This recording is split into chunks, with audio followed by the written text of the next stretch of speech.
If you are enjoying this podcast and other podcasts on the Dragon Wagon Radio Network, be sure to check out the Dragon Wagon Shop. Awesome t-shirts and mugs from your favorite shows so you can tout your podcast pride, all while supporting your favorite indie podcast network. And make sure to check it often for new items and limited time designs. So shop now at dragonwagonshop.com and get your dragon swag on. It's the greatest mystery in literary history. A divisive question with highly contested answers. Who was the writer behind the pen name William Shakespeare? Welcome to Don't Quill the Messenger.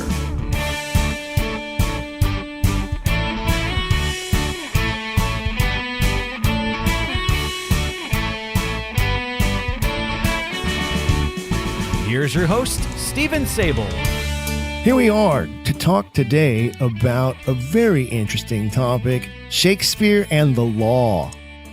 We're going to find out some very revealing truths about the 17th Earl of Oxford, his knowledge of the law, and the Stratford man and his lack of knowledge of the law, and how much law we can find in the works attributed to the writer known as William Shakespeare. It's going to be such an interesting and fun conversation as we listen to Bryan Wildenthal, Tom Regnier, Marc-Andre Alexander talk together about the aspects of Shakespeare's knowledge of the law and how they are depicted throughout the plays and works of William Shakespeare. Listen in, won't you?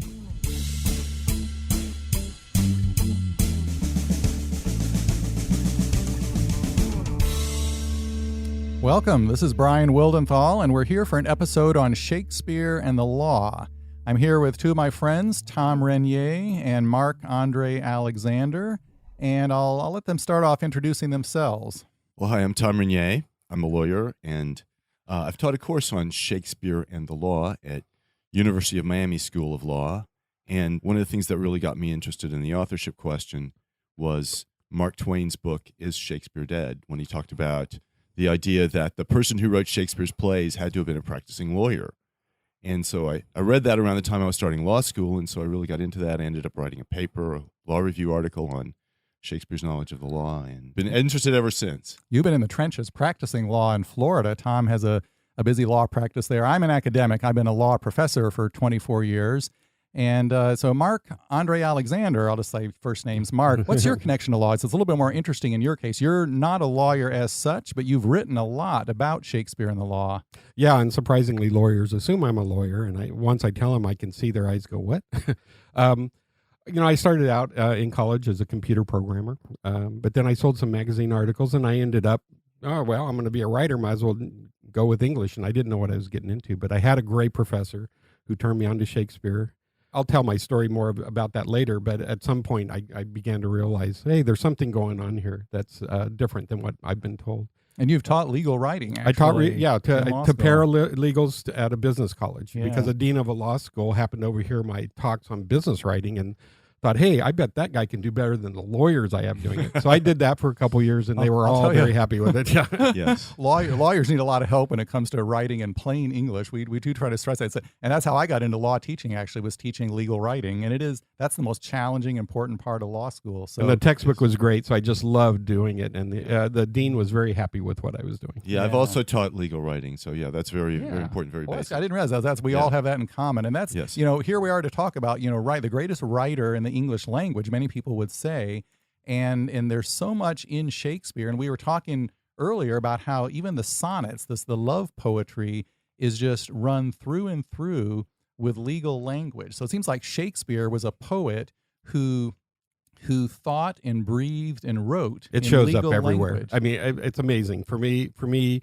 There's a lot of legal scenes and legal terms, but for me, the thing about Shakespeare that stands out is that it pops up when he's not thinking law. It seems to be part of his brain. It's something that's natural. The metaphors just creep up everywhere. It's not just the courtroom scenes. It's not like a John Grisham novel where you have these courtroom scenes. There are a few courtroom scenes in Shakespeare, Merchant of Venice, but not a huge number. But Tom, you've written about Hamlet, a play that's more about revenge and all these other things, and people don't realize how much law there is in Hamlet. Yes, well, the law in Hamlet is quite interesting, and I've written an article on that, actually a couple of articles on it. And there's property law, there's the law of homicide, there's the law of suicide, and there's just the general idea of revenge, about law and justice. Those kinds of themes come up in the play, but they're very subtle. And I've noticed, you mentioned Merchant of Venice. There's also Measure for Measure, which is overtly a play about law, where a statute that is talked about a lot, a statute that was not being enforced for a long time, and now it's suddenly being enforced. Yeah, the conflict between justice and the law. Yes, right. and the idea of punishment and how the punishment should fit the crime and so forth. And so those are plays that are obviously about the law. Hamlet is a play where it's not so obviously about the law, but when I taught a course on Shakespeare and the law, I actually spent more time on Hamlet than I did on Merchant of Venice or Measure for Measure, and that's because the law in it is so subtle, and it's a lot more fun because, like in the gravedigger scene, it's just saturated with legal terms, and if you don't understand it, you're not going to understand the humor, the multi-layer humor of just the gravedigger's speech. Yes, the gravedigger's speech, it's been recognized for a long time, refers to a famous law case called Hales versus Pettit, which was decided in 1562, and that kind of ties into the authorship question. I mean, it's all three of us are Oxfordians. We've persuaded that there's very strong evidence that Edward de Vere, the 17th Earl of Oxford, is the true writer behind the pseudonym William Shakespeare.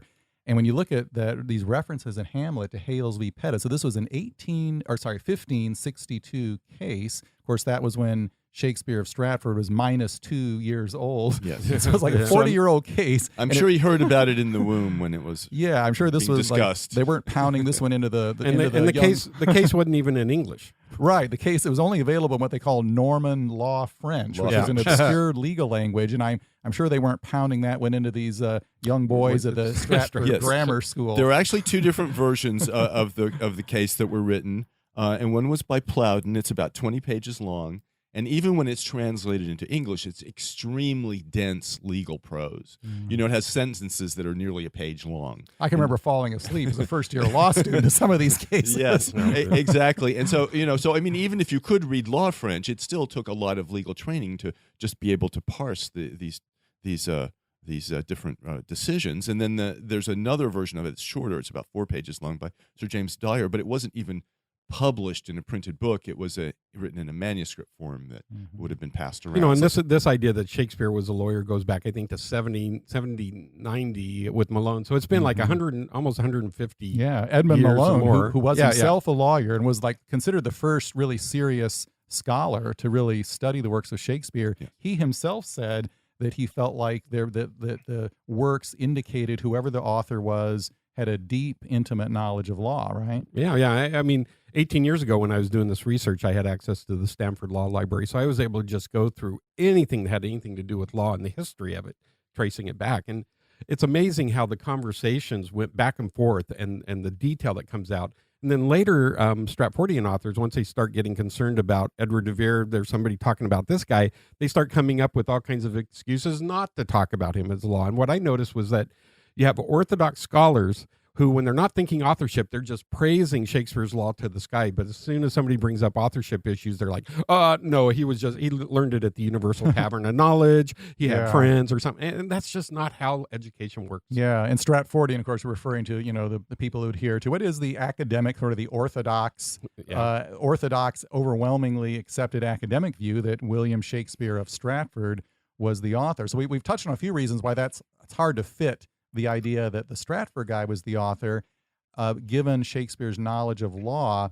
How does Shakespeare's knowledge of law tie into the affirmative case for Edward de Vere, Earl of Oxford? And you've talked a little bit about this and written about this, Mark, right? Yeah, I mean, he matriculated at Gray's Inn. He had some legal training. He was one of his tutors. Most aristocrats did have to. Yes. Part of their education is they would learn a lot of law. And Gray's Inn was one of the inns of court where they taught the law. That's right. Right. Americans are confused. I'd say, the inns of court are really like law schools, actually. Yes. They're what Americans would call law schools. But more importantly, Edward de Vere was raised in Lord Burleigh's household, Cecil House, which had this incredible library. He had one of the greatest legal tutors from that early age, who when he was 14, this Sir Thomas Smith, exactly. Right. Yeah. And he commented that, hey, this guy's learned, Edward de Vere's pretty much learned everything I have to teach him by age 14. So he's in this incredible political household. He's going to become the premier Earl of England. That's his title. And he has responsibilities to the Queen and to the court and as a judge. So he is a practicing judge. He was, a judge on the Mary Queen of Scots trial and Essex trials, among others. And so he presided over the trials that resulted in Mary Queen of Scots being executed for treason, and also the Earl of Essex being beheaded for treason in 1601. But also, as the Earl of his realm, he had to, see local cases from people on his lands. And so one of the things I noticed about his legal use of terms, a lot of people like to say, well, he was a lawyer. I don't read it that way, because even though he had legal training, he weighs and balances arguments. He sees both sides of everything. And it's clearly the consciousness of Shakespeare, the writer, is that of a judge, not a lawyer, because a lawyer advocates for one side. He balances, he has this equipoise, this kind of distance, and he can see the big picture. And that's what judges need to do. And that ties into Measure for Measure, right, Tom? That whole play is about the balance of justice and the law. When do you enforce the law, or when does mercy and justice counterbalance, which I guess is also a theme of Merchant of Venice, right? Yes, yes, it's really a theme in both of the plays. Really, justice and mercy. You could call it law and equity.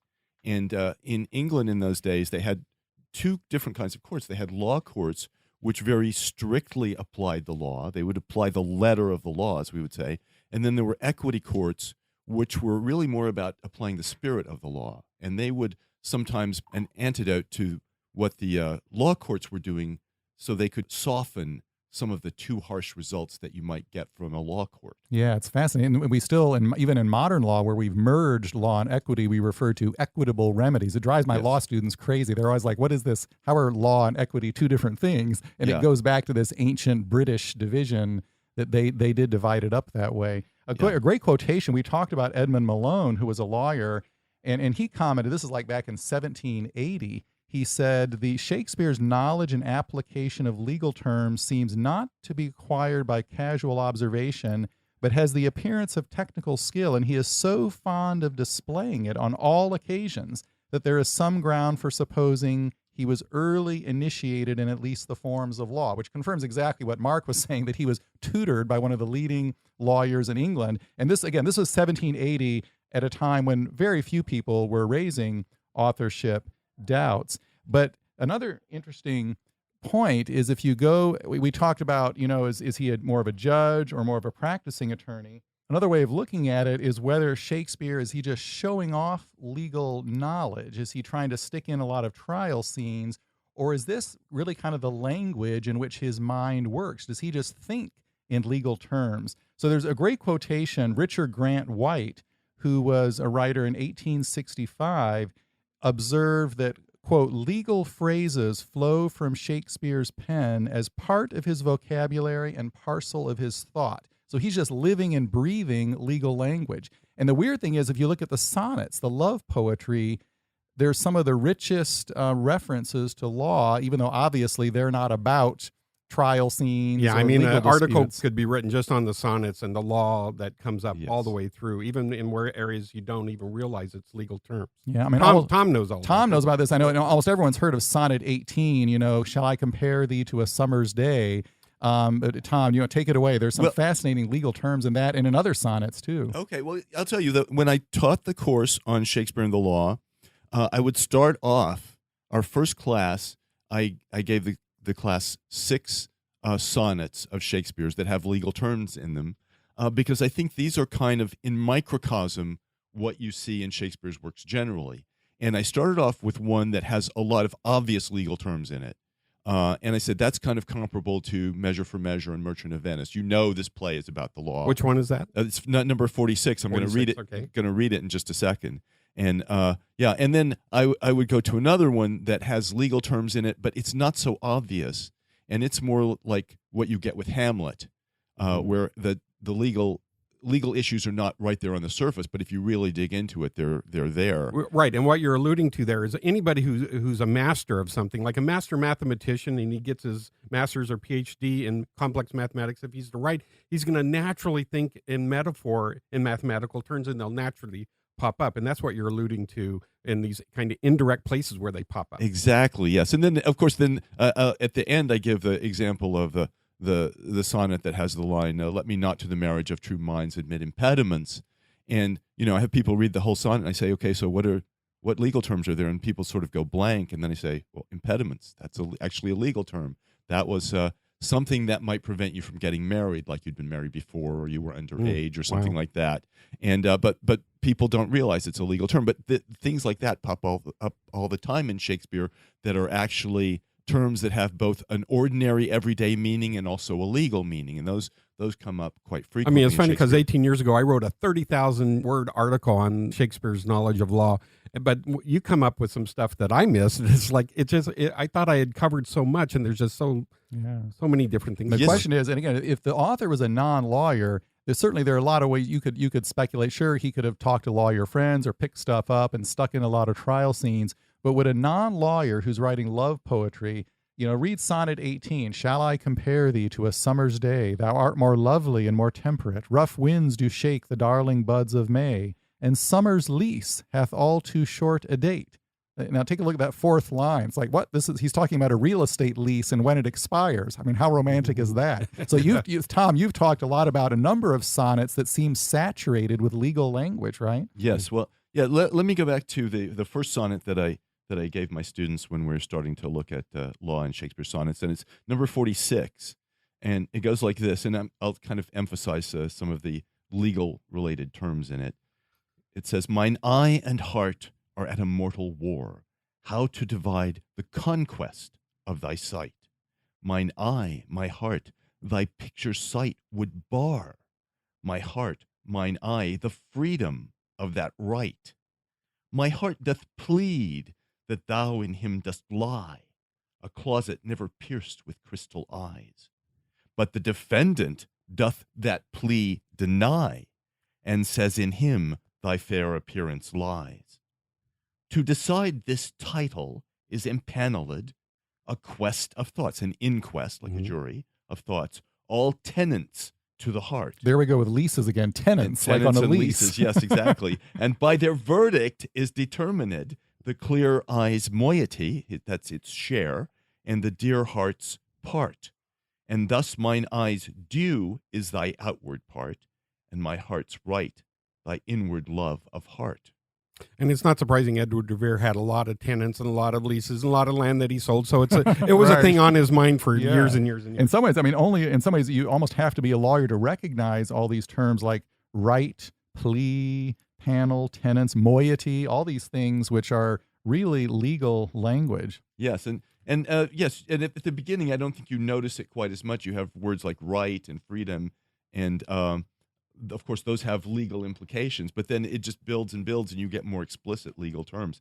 And Lord Campbell, who was a Chief Justice of England at one time in the 19th century, wrote a little book about Shakespeare's knowledge of law, and he said about this sonnet that it's so intensely legal in its language and imagery that without a considerable knowledge of English forensic procedure, it cannot be fully understood.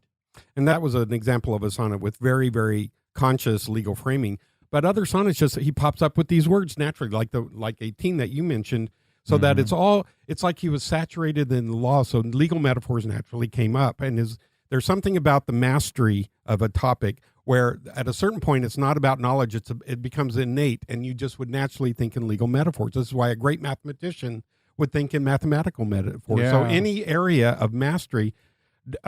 Shakespeare, when somebody that knows gardens reads Shakespeare and herbs, they go, "Oh my God, he just knew everything about it at the time." And of course, he had that education.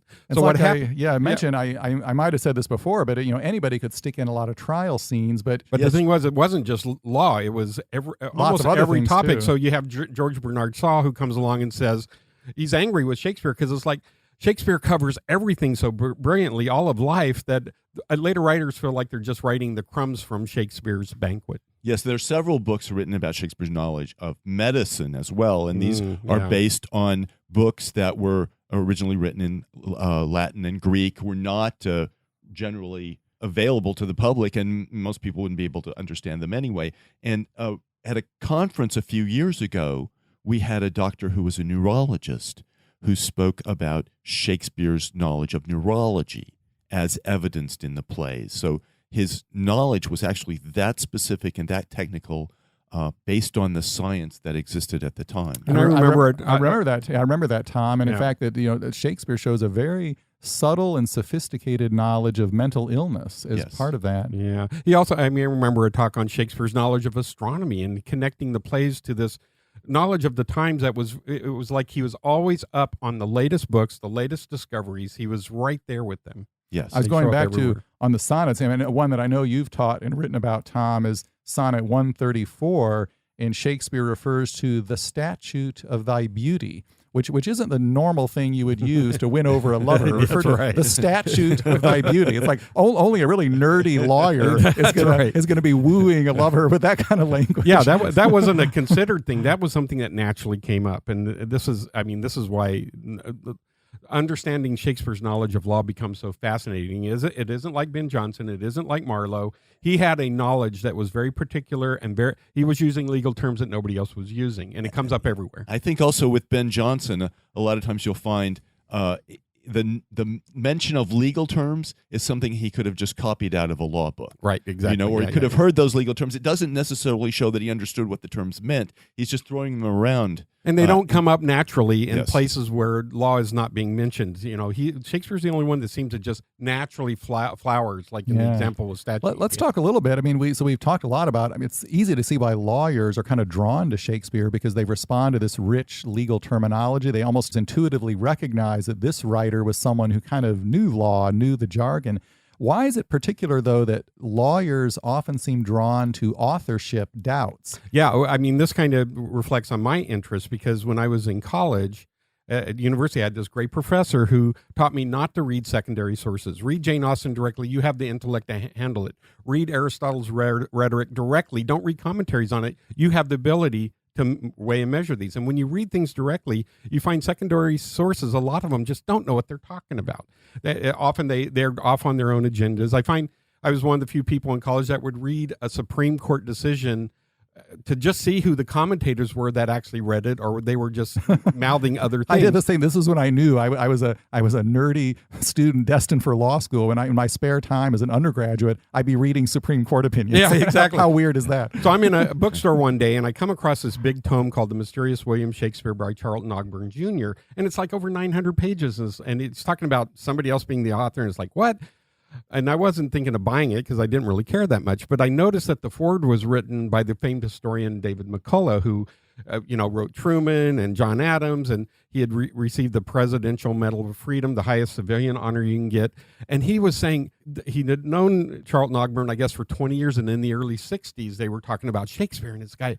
He says, the book's finally here, and it lights up the sky. The argument is incredible. The scholarship is surpassing. Some of the most impressive historians, English literature professors, are not very open to Shakespeare authorship doubts because, frankly, they don't spend a lot of time studying the history. But Hugh Trevor Roper, one of England's leading historians, David McCullough, quite a few historians have been a little bit more open to the a lot of famous people authorship. are. Go back to Mark Twain. Yes. Right. Exactly. Walt Whitman, Henry James, and then Supreme Court justices. And so that's the interesting thing, is that some of the leading judges, both in Britain and the U.S., and they're on the right, left, and center. So it's not an ideological thing. You have Justice Scalia, the great hero of conservatives on the Supreme Court, the late Justice Scalia, Justice Stevens, who is the leading liberal justice on the court, and he and Scalia were kind of like polar opposites. And on Sandra most Day issues. O'Connor in the middle. Then you have Justice Blackmun, Justice Powell, and Justice O'Connor, the first woman justice on the court, who were viewed as centrist swing votes. 5 justices for a period of time all rejected the Stratfordian theory or had serious doubts about it, and 3 of them, Scalia, Stevens, and Blackmun, were firm believers in the Oxfordian theory. And this is, they were able to balance the arguments and weigh which is the better argument, because that's different from advocates who want to say it's all one or the other. They knew how to weigh each side, and they would say, it seems like the Oxfordian argument is stronger than the weaker Stratfordian. I think lawyers have that training, and you've also had that training, Mark. Yeah. And lawyers are taught to think, what's the evidence? You know, if you go to an English professor, and what's the other side of the argument? Yes, too? exactly. If you go to an English professor and you say, "Do you think somebody else besides the Stratford man wrote Shakespeare?" No, that subject is closed. Only crazy people think that. Or they'll say it doesn't matter. They'll say, "Oh, the death of the author." They don't even care who the author is. No, that's right. I mean, I went and bought an extra copy of Ogburn's book and gave it to my favorite professor, who I thought was, and he wouldn't even look at it. It's like, wait a minute, really? You don't even think it's worth examining.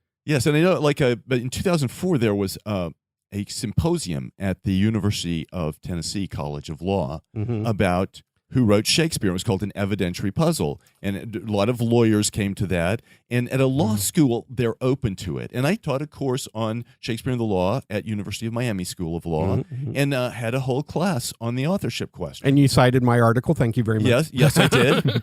And Mark's work is very important if you're studying Shakespeare. Let me and the just law. say, the two, if anyone wants kind of the best introduction to this whole issue of Shakespeare and law, just look up online Mark Alexander's article in 2001. Shakespeare's Knowledge of Law, A Journey Through the Argument, and then Tom Regnier's chapter in the anthology in 2013, Shakespeare Beyond Doubt, the one with the question mark by Sheehan and Waugh. So Tom Regnier has a whole chapter on there on could Shakespeare think like a lawyer? Just read that article and that chapter, and you'll get a great sense of what we're talking about here. Well, thank you. Yeah. So I mean, it was interesting that we had the symposium at Tennessee College of Law, and you wouldn't have that in an English department. Yeah. The subject would be foreclosed already beforehand. Let me say, and every good lawyer knows you got to look at the evidence, look at the other side. As a law professor, I mean, I've personally seen over 24 years of teaching really important issues about interpreting the Bill of Rights of the Constitution or the 14th Amendment of the Constitution. And there have been very well-established orthodox academic views on some of those issues for most of the 20th century. The prevailing academic view, all the Harvard and Stanford professors embraced about the 14th Amendment, totally wrong. It's now been largely rejected, and most professors say, "Oh, we were so mistaken to believe that." Well, I wish English professors would be similarly open to reconsider. So I'm not that impressed. When I say, "Oh, all the professors believe X," I'm saying, we need to look at Y. Or remember, X, Y, and Z. There could be some other. There could be another side to this argument. So lawyers get a lot of criticism, but hey, at least we're open to arguing an issue, and we'll look at both sides of it and weigh the evidence. And remember, you brought up Richard Feynman earlier. He's famous for saying. And this guy was the Nobel Prize winning genius physicist. Yeah. Right. He invented quantum chromodynamics, and he was the one that exposed the Space Shuttle Challenger's explosion, that the O-rings actually were a problem because he dropped it in an ice cube. But he said science is the belief in the ignorance of experts. Follow the evidence. If you follow experts, they will close you in a box. Yeah. And at a certain point, you have to deal with it directly yourself, which is why he was such a genius, because not only he had theoretical physicists, he was almost an engineer in his willingness to take things apart and figure it out himself, not rely on experts. And I would say that's would you say that line again, please? Science is the belief in the ignorance of experts. Okay, that's really good. I'm going to have to use that in other subjects as well. Oh, yes, absolutely. Science is a belief. No, he's great at that. So it's a great point, because what we should follow is the evidence, not the experts. Don't follow what experts say about the evidence. And I say to all our readers, go read these sonnets for yourself. Read the evidence. And instead of listening to some English professor say, "Oh, nobody seriously considers that the authorship of Shakespeare is in doubt," go back and ask, could a businessman from Stratford who had no advanced education, there's no evidence he was a lawyer, would have had any opportunity for this education, could he have written sonnets like this? When you rely on experts, you're relying on secondhand knowledge. You're relying on secondary sources. And one of the things a university education is supposed to do is empower you to grapple with things firsthand, that you read them directly so that you can get past what's been written before and not be blinded by that. One of my expertises in Silicon Valley is teaching cognitive science, how the mind works, how it creates blind spots and keeps you from innovating. And so when you understand how the mind works, its job is to create blind spots. So many of these orthodox scholars, it's not that they're trying to be bad and oppose what they know to be true. They're so invested in their careers and their identity as a Shakespeare expert that their mind will literally keep them from seeing the truth that's right in front of them. I think that's right. I think most of the experts are not, it's not like they're being consciously dishonest, and that they call us cranks and snobs and crazy people, but we don't want to return that in kind. I think they just, for various reasons, haven't really gone back and looked at the evidence. And I think they're sincere, but they're mistaken because they don't understand what happens when you lock on to what you believe the truth will be. Right. A part of your mind will lock out everything that and contradicts it. And we all need to be conscious of the fact that we could be mistaken. And I think in authorship doubters themselves, we're a highly diverse group. We argue and disagree about all kinds of things. That's why I agree. I believe in the 95% rule. I believe I believe in Edward de Vere, 95%. There's always this opening of doubt, and that allows my mind to see evidence that may contradict what I already believe. We all have to be open to reasonable doubt, and we're reminded of that all the time when we explore this. Now, Tom, you were talking earlier about measure for measure and how the battle of law and equity and concepts of mercy and justice. I mean, that's a theme in The Merchant of Venice also, right? That famous speech by Portia, who talks about the quality of mercy is not strained. Is that something you've also written about or taught about? Well, yes. Actually, yes. And I've given a talk on this at one of our conferences. When you talk about mercy and justice, it really boils down to law versus equity. And in England at that time, there were two different types of courts. There were law courts and equity courts. And the law courts, you could say, were about the strict letter of the law. And sometimes that would lead to harsh results, however. And the equity courts could sometimes soften the harshness of the results from the law court. And this is a theme that you see in Merchant of Venice and Measure for Measure. And that's really the eternal tightrope that you walk when you're practicing law. You want to have laws that are solid and are understood and are predictable so people will know what they're supposed to do and what they're not supposed to do. But then there's sometimes when precisely applying the law just seems to be unjust, and you've got to understand when it's appropriate to do that and when it isn't. And that's and Shakespeare seemed to have an intuitive sense of this. That really is a theme that runs through so many of the plays. And he has a sense of humor about it, because right after Portia gives that speech, she rips Shylock's heart out. She shows no mercy so he's really good at showing the hypocrisy that he can understand the ideals, but he also understands human behavior, and he'll show it on the stage. Well, that's one way of looking at it, and of course there's always two ways of looking at everything in Shakespeare. Another way of looking at it is she gives Shylock chances to be merciful.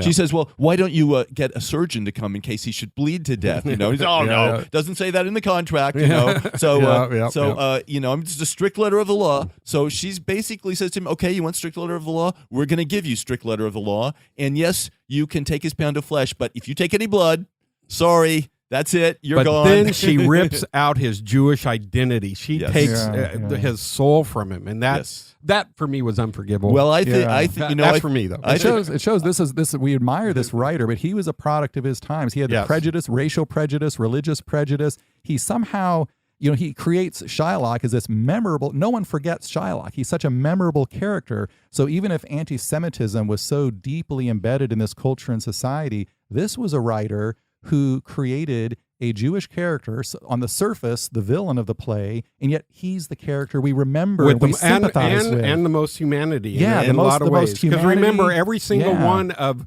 the other characters, from Antonio to Bassanio and if you read their first lines in the play, it's always like they have this sad, almost nihilistic ennui, and it's like, well, when are we going to laugh again? Everything. And Shylock's the one that's living. Yeah, all the others are like in this postmodernist. Right. Well, I think one of the things though about Merchant of Venice, and I think this is very tricky. We have all kinds of different opinions, obviously. Yes. But it's fun. Yes, but on Merchant of Venice, you've got to be very careful not to judge it through a modern lens.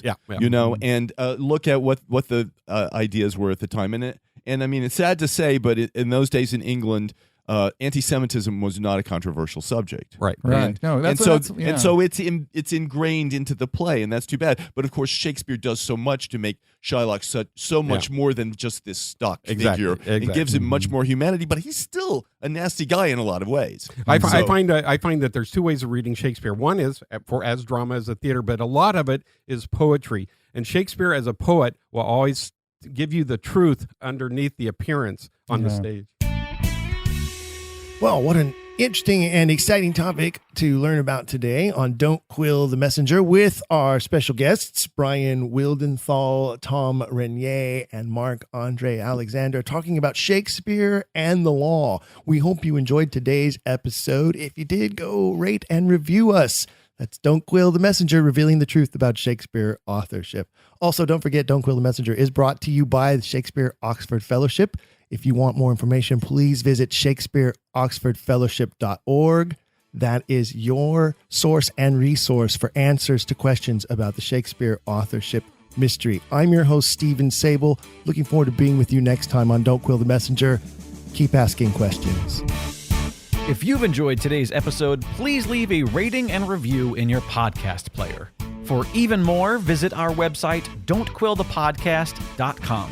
There you can find official merchandise in our shop, as well as a link to our Patreon. This show is made possible by people like you. We hope you'll consider showing your support by becoming a monthly patron, where you'll receive bonus material and tons of exclusive perks. You can also join in the conversation on our Discord and by following us at Don't Quill the Pod on all social media. All of this can be found at don'tquillthepodcast.com, don'tquillthepodcast.com.